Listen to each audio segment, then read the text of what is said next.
안녕하세요. 정승태 교수입니다. 한 주간 잘 보내셨는지요?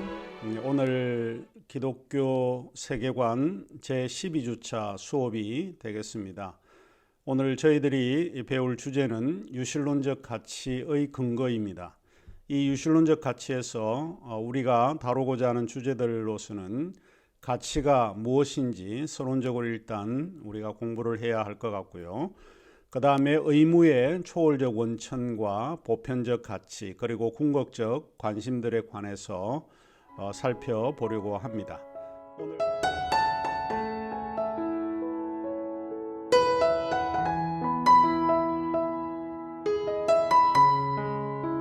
오늘 수업은 여러분에게 질문을 드리면서 시작을 해야 할 것 같습니다. 나는 어떤 가치가 있는가? 내 가치는 어느 정도인가? 나의 가치는 어떤 면에서 그런가? 이런 질문들을 한번 생각해 보셨는지 모르겠습니다. 우선 우리는 가치가 무엇인지 하는 것에 대해서 정의를 먼저 내리고 수업을 시작하는 게 좋을 듯 싶습니다. 가치라고 하는 것은 사전적인 의미에서 또 일반적으로 쓸모가 있는 것, 좋은 것 또는 값이 나가는 것 등으로 정의될 수 있습니다. 그런데 이 가치는 인간의 욕구와 관심에 따라서 다르게 나타나고 있는데, 다시 말하면 그것이 경제적인 관심인가 아니면 종교적인 관심인가 또는 사회적인 관심인가에 따라서 그 가치에 대한 이해는 다르게 나타날 수 있다라고 하는 것입니다. 이 말은 가치가 획일적이고 단 하나의 가치라고 하는 것은 존재하지 않는다라고 하는 뜻입니다. 오늘 교재에 이렇게 표현을 했습니다. 인간의 모든 활동 영역에서 가치가 개재 또는 포함되어 있다. 이것은 가치가 다양하다라고 하는 뜻입니다. 여러 곳에서 가치는 서로 다르게 나타날 수 있다 하는 것입니다. 그 예로 도덕적 가치, 미적 가치, 경제적 가치, 심리적 가치, 정치적 가치, 사회적 가치, 지적 가치, 종교적 가치 또는 도덕적 가치, 문화적 가치 등 한 사람의 선택에 따라서 가치의 목표와 방향이 다르게 나타날 수 있습니다. 일단 가치란 모든 사람이 받아들일 수 있는 단 하나의 가치, 즉 보편적 가치가 존재한다라고 하는 것은 없다라고 하는 것을 먼저 기억하면 좋을 것 같습니다. 그럼에도 불구하고 모든 사람은 저마다 가치를 추구하고 살아가는 존재라고 하는 것입니다. 왜냐하면 가치는 우리가 마땅히 추구해야 하는 선한 목적이고 이상이기 때문에 그렇습니다. 그러면 우리가 고려해 보아야 할 것이 있는데 몇 가지를 살펴보면 좋겠습니다.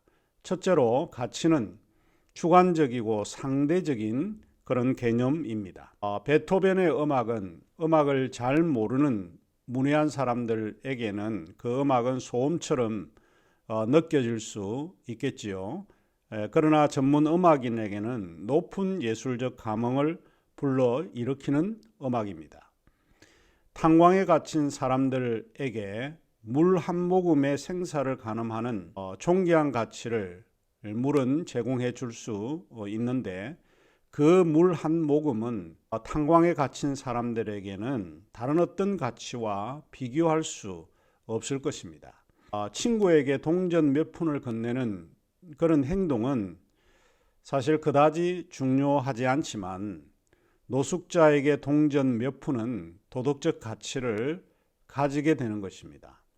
예수 그리스도가 무신론자들에게는 무익하게 보이기는 하지만 신앙을 가지고 있는 우리들에게는 세상의 어떤 보화보다 더 유용하고 가치가 있는 것입니다.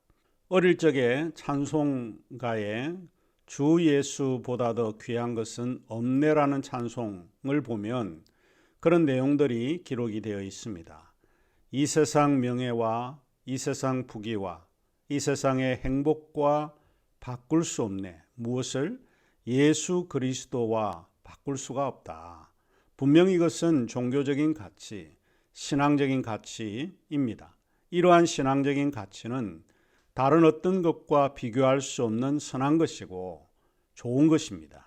그러므로 가치는 주관적이고 상대적인 개념이라고 하는 것을 우선적으로 기억을 하면 좋을 것 같습니다.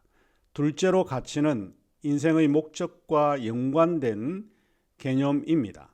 가치의 문제를 가장 잘 분석한 사람이 에릭 프롬이라고 하는 철학자이고 심리학자, 정신과 의사입니다.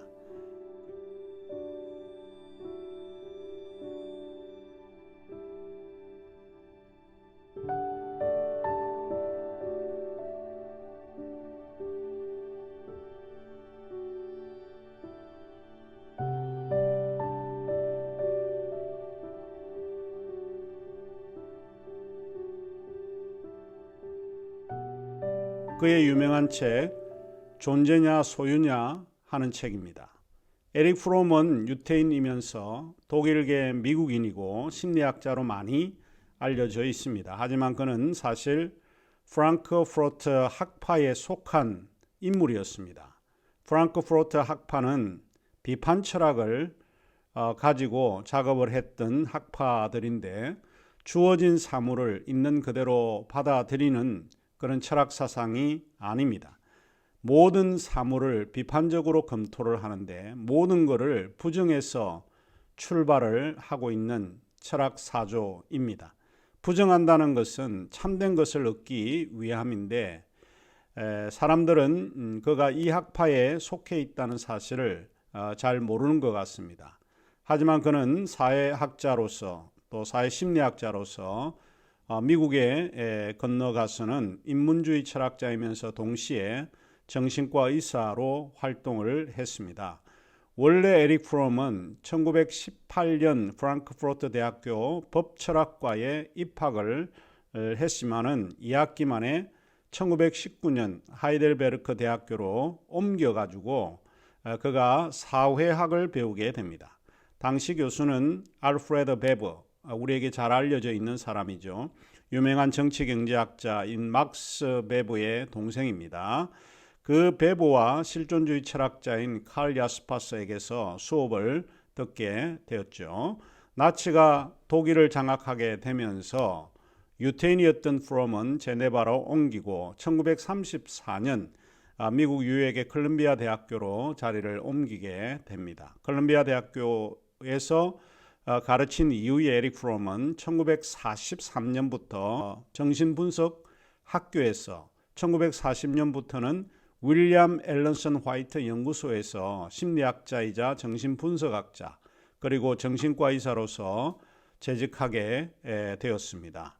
에릭 프롬은 존재냐 소유냐에서 인간이 가지는 가치의 유형을 두 가지로 분석을 했습니다. 예수님께서 그런 이야기를 하셨죠. 사람이 온 천하를 얻고도 자기를 잃거나 망치면 무엇이 유익하겠느냐. 누가복음 9장 24절에서 25절에 이 말씀을 하셨습니다.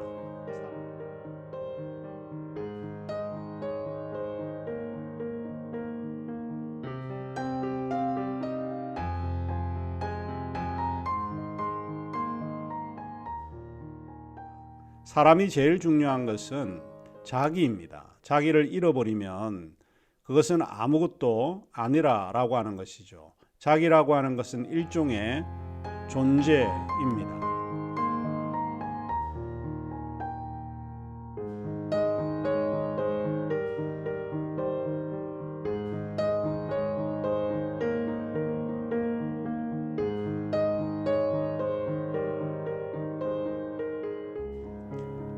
사람이 자기가 무엇을 해야 하는가를 생각하는 것이 아니라 자기가 무엇인가 하는 것을 생각해야 한다라고 하는 오래전에 마이스터 에크하르트라고 하는 카톨릭 신비주의자가 이 이야기를 했습니다. 소유냐 존재냐는 to have or to be 입니다. 한 유형은 소유의 유형 to have 타입이 있고 또 한 유형은 존재 유형 to be 타입이 있습니다. 소유의 가치를 두는 유형은 존재보다 물질에 더 중요한 의미를 부여하고 있습니다. 반면에 존재 가치를 두는 유형은 물질보다는 존재에 더 가치를 두고 있습니다. 제가 좋아하는 논어 4편 2인이라고 하는 데 있는데 2인 16절에 보면 이런 글귀가 있습니다. 제가 평소에 이 구절을 잘 기억하고 생각하는 사람인데 그 내용은 이렇습니다. 군자 유어의, 소인 유어이. 군자는 의에 밝고 소인은 이익에 밝다. 군자의 가치는 옳은 일이 우선적이고 소인은 이익에 가치를 두고 있기 때문에 무엇이 내게 유익이 되는가 이런 거에 의미를 두고 있다라고 하는 것입니다. 옳은 일에 가치를 두는 사람과 이익의 가치를 두는 사람이 다르다라고 이제 논어에서 이야기를 하고 있습니다. 이 가치라고 하는 것은 우리가 어디에 무엇을 강조하고 그것을 두는가에 따라서 우리의 삶의 방향이 나타나게 된다라고 하는 것입니다. 그 다음 세 번째, 이 가치를 생각해 보면 이 가치는 한 사회나 공동체에 의해서 결정이 되어집니다. 우리가 가치를 생각할 때 염두에 두어야 할 것이 있는데 첫째로는 가치는 객관적인 실제가 아니라고 하는 것입니다. 우리가 보통 가치는 객관적일 거야 라고 이야기하는데 그 사람이 살아온 삶의 그런 궤적에서 무엇을 강조적으로 살펴보고 관심을 갖는가에 따라서 나타나는 것이지 이것이 객관적인 실제가 분명히 존재한다라고 하는 것은 잘못된 생각입니다. 그래서 가치는 객관적인 실제가 아니라는 것을 기억을 하면 좋을 것 같고요. 둘째로는 가치는 사회나 공동체가 요구하는 목적입니다. 우리는 사회적인 존재이지요. 사회적인 존재인데 우리 사회가 우리에게 필요한 것이 무엇인가를 생각하게 되면 우리의 가치는 그런 방향으로 흘러갈 수가 있다 하는 것입니다. 다시 말하면 가치는 우리가 속해 있는 사회, 우리가 속해 있는 공동체가 요구하는 그 목적에 따라서 우리의 가치가 결정되는 경우가 그렇다라고 하는 것이죠. 셋째로는 민주주의 가치와 사회주의 가치가 서로 다르다라고 하는 것입니다. 앞서 이야기를 한 것처럼 가치라고 하는 것은 획일적이지 않습니다. 상대적인 어떤 개념이기 때문에 어느 가치를 두는가에 따라서 그 사람의 삶이 결정이 되어지는 것입니다. 민주주의 가치에 자신의 삶을 희생할 수도 있고 또 사회주의 가치에 자기의 삶을 희생할 수도 있습니다. 그래서 우리가 어떤 가치에 내가 그 가치를 두고 인생을 살 건가 하는 것이 굉장히 중요합니다. 기독교 세계관이 이런 점에서 굉장히 중요한 이유가 이것입니다. 우리의 가치를 어디에 둘 것인가 이것입니다. 교회만 다니는 것이 중요한 게 아니라 기독교 세계관, 내가 어떤 세계관으로 내가 신앙생활을 하고 있는가 하는 것이 굉장히 중요한 이유이죠. 이와 같이 우리 기독교 가치와 불교의 가치가 동일하지 않습니다. 불교를 믿고 있는 사람들은 그 가치가 기독교인들이 추구하는 가치와 다를 수밖에 없다라고 보는 것입니다. 우월을 가리는 것보다는 그 가치의 성격이 다르다라고 하는 것입니다. 그러므로 기독교적 가치는 불교의 가치와 완전히 다르다라고 하는 것을 기억하시면 될 것 같습니다. 자, 이제 우리는 기독교 유실론의 가치를 우리가 한번 살펴보도록 하겠습니다. 기독교 유실론의 가치는 두 가지를 전제로 하고 있습니다. 이제 첫 번째 전제는 기독교 유실론의 가치는 창조주이시고 또 세상의 주님이신 하나님과 독립해서 존재하지 않는다는 전제입니다. 여러 번 우리가 말씀을 드렸는데 또 듣기도 했는데 그것은 기독교 세계관은 하나님과 분리하여 생각할 수 없습니다. 하나님은 우리의 삶의 모든 근원이 되시고 원천이 된다라고 하는 데서 출발을 합니다. 인간이 이 우주의 이 세계의 주인이 아니라 이 세계의 주인은 하나님이시다라고 고백하는 것이 기독교 세계관의 가장 핵심적인 내용입니다. 그러므로 우리는 우리가 가지고 있는 가치관은 창조주이신 그 하나님과 독립하여 존재하지 않는다라고 하는 것을 받아들이는 그러한 가치를 가지고 있습니다. 다시 말하면 이 전제는 모든 원천과 근원은 하나님으로부터 시작을 하고 있고 그 하나님의 가치 판단에 따라서 우리가 살아가기 때문에 하나님의 판단에 의존하고 있다라고 하는 것을 기억을 해야 할 것 같습니다. 또한 이 말이 갖는 의미는 하나님의 결정권, 즉 신적 결정권이 자기의 결정권, 자기 결정권에 선행한다라고 하는 것을 이야기하고 있습니다. 그러면 기독교 신앙의 기본이 제가 볼 때는 여기에 있다라고 생각을 하는데, 무엇이든지 우리가 결정을 하고 하나님께 주인을 받는 것이 아니고 하나님의 결정에 따라서 우리가 행동하는 것이 필요하다라고 하는 것입니다. 많은 사람들이 자기가 이미 결정을 해놓고 하나님이 이렇게 해주셔야 합니다라고 생각하는 경향이 많은데, 기독교 세계관은 정반대의 이야기를 합니다. 일단 하나님께 우리의 의견을 묻고 하나님의 추인을 받아서 우리가 그 명령에 따라서 순종하는 것을 이야기를 합니다. 자, 그러면 두 번째 전제는 기독교 유실론의 가치는 하나님의 형상으로 지음을 받은 근거에서 다른 피조물에 대한 책임적인 존재라고 하는 것입니다. 기독교는 나만 잘되고 나만 복받으면 되는 것을 가르치는 세계관이 아닙니다. 우리의 세계관은 하나님에게 의무를 다한다라고 하는 것은 동시에 내 이웃과 내 타자에게 최선을 다하고 그들에게 의무를 다하는 책임적인 존재임을 우리에게 가르쳐주고 있는 것입니다. 그러므로 기독교 유실론의 가치는 모든 원천을 하나님으로부터 삼고 있고 그분에 대한 의무와 피조물, 즉 자연에 대한 의무, 우리의 이웃에 대한 의무를 요구하고 있다라고 하는 사실입니다. 이 의무에 대한 논의에서 두 번째 주제로서 의무의 초월적 원천을 우리가 이제 살펴보아야 할 것입니다. 이 의무의 초월적 원천은 우리가 지금 공부하고 있는 이 장에서 굉장히 중요하게 여기는 것이고, 또 기본적으로 우리가 알아야 될 내용을 이야기를 하고 있습니다.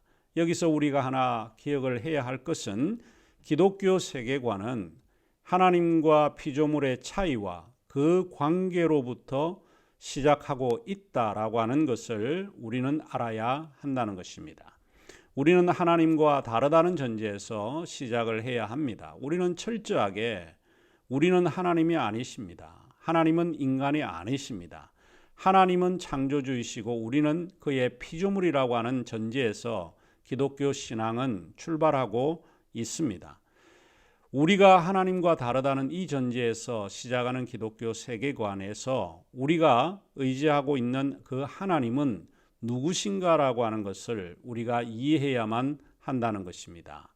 교재에서는 네 가지 것을 언급을 하고 있습니다. 각각 살펴보면 다음과 같습니다. 첫째로 하나님은 영원하시고 완전 불변하시고 선하신 분이십니다. 그리고 그분은 이미 자존하시는 존재자가 되십니다. 스스로 계시는 분이십니다. 이미 앞에서 우리가 배웠듯이 하나님은 무로부터 이 세계를 창조하신 창조주이십니다. 신앙의 출발은 하나님은 창조주이시고 우리는 피조물이라고 하는 구분에서 시작한다라고 하는 것을 말씀드렸습니다. 이것은 굉장히 중요한 이야기입니다. 하나님은 자존하시며 그의 존재와 만족함에 있어서 다른 무엇을 필요로 하지 않는 그런 분이십니다.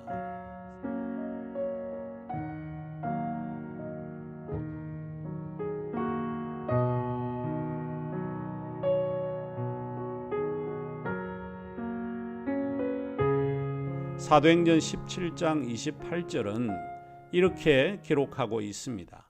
우리들은 그를 힘입어 살며 기동하며 있으므로.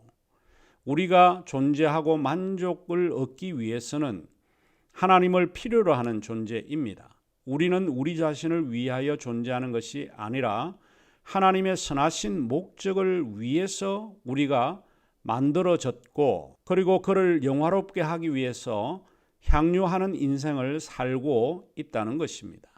이러므로 우리는 하나님에 대한 의무를 가지게 된다는 것을 기억을 해야만 합니다.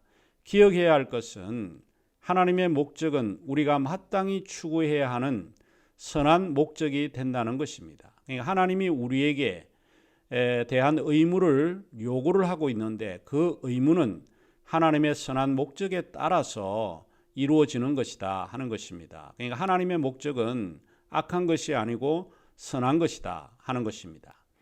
이러한 기독교 세계관에 대한 주장에서 비판이 굉장히 많습니다. 그 중에 하나가 될 수 있는 것이 신명론이라고 하는 철학자들의 도덕 논의 속에서 등장하고 있습니다. 이 최근 도덕 철학에서 문제가 되는 이 하나의 주제가 있는데 그것이 신명령설이라고 합니다. 여기서 우리 교재에서는 번역을 신명령설이라고 번역을 했는데 저는 이 신명령설이라고 하는 번역 대신에 신명론이라고 좀 번역을 하고 싶습니다. 그래서 제가 요 신명령설이라고 하지 않고 신명론이라고 말을 하겠습니다. 영어로 말하면 이 신명론은 Divine Command Theory입니다. 하나님의 명령 이론 좀 풀어서 이야기를 하자면 그런 뜻이 되겠습니다. 그래서 제가 신명론이라고 하는데 우리 교재 여러분이 읽고 있는 신명령설과 동일하다라고 하는 것을 기억을 하시면 될 것 같습니다. 퀘니스 베르크 출신의 철학자인 임마누엘 칸트는 신의 목적에 우리가 순종하고 살아야 한다는 것을 그는 오랫동안 가르쳤습니다. 그는 이렇게 말하고 있습니다.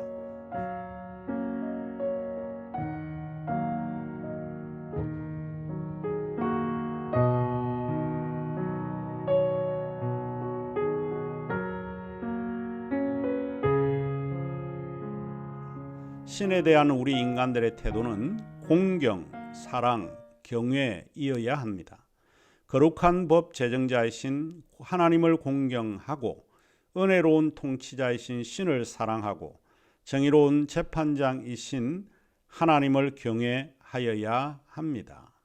이처럼 우리는 하나님의 목적에 따라 살아야 하고 그 목적은 선하기 때문입니다.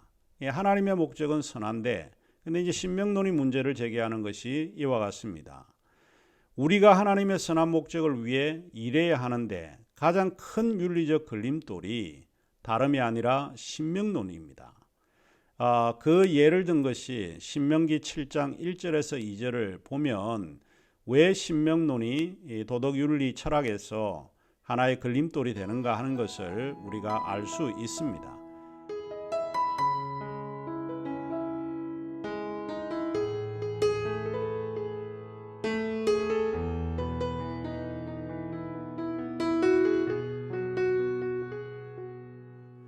내 하나님 여호와께서 너를 인도하사 네가 가서 차지할 땅으로 들이시고 내 앞에서 여러 민족 헷 족속과 기르가스 족속과 아모리 족속과 가나안 족속과 브리스 족속과 히위 족속과 여부서 족속 곧 너보다 힘이 센 7 족속을 쫓아내실 때에 내 하나님 여호와께서 그들을 내게 넘겨 내게 치게 하시리니 그때에 너는 그들을 진멸할 것이라. 그들과 어떤 언약도 하지 말 것이고 그들을 불쌍히 여기지도 말 것이다. 하나님께서 이스라엘 백성에게 가나안 땅을 점령하라고 이야기를 합니다. 가나안 족속뿐만 아니고 여러 족속들이 그 그룹으로 지어 있는 7 족속들을 다 내어 쫓으라고 명령을 하시죠. 그러면서 거기에 속해 있는 모든 아이들을 포함해서 다 죽이라고 명령을 합니다. 진멸하라. 그렇고 어떤 그 사람들하고 살려두기 위해서 언약을 세우지 말고 그리고 그들을 불쌍히 여기지도 말라. 잔인하라는 거죠. 자, 사실 이 신명론이 이제 이런 문제입니다. 하나님은 도덕적으로 윤리적으로 옳지 않은 이 일에 명령을 할 수 있는가 하는 것입니다. 우리는 그 명령에 순종해야 하는가 하는 문제입니다. 사실 이 신명론은 에우티프론 딜레마로 알려져 있는 이야기입니다. 그것이 무엇인가 하는 것은 우리가 두 번째 시간에 와서 다시 이 신명론과 연관해서 설명드리도록 하겠습니다. 그러면 잠시 후에 두 번째 강의에서 뵙겠습니다.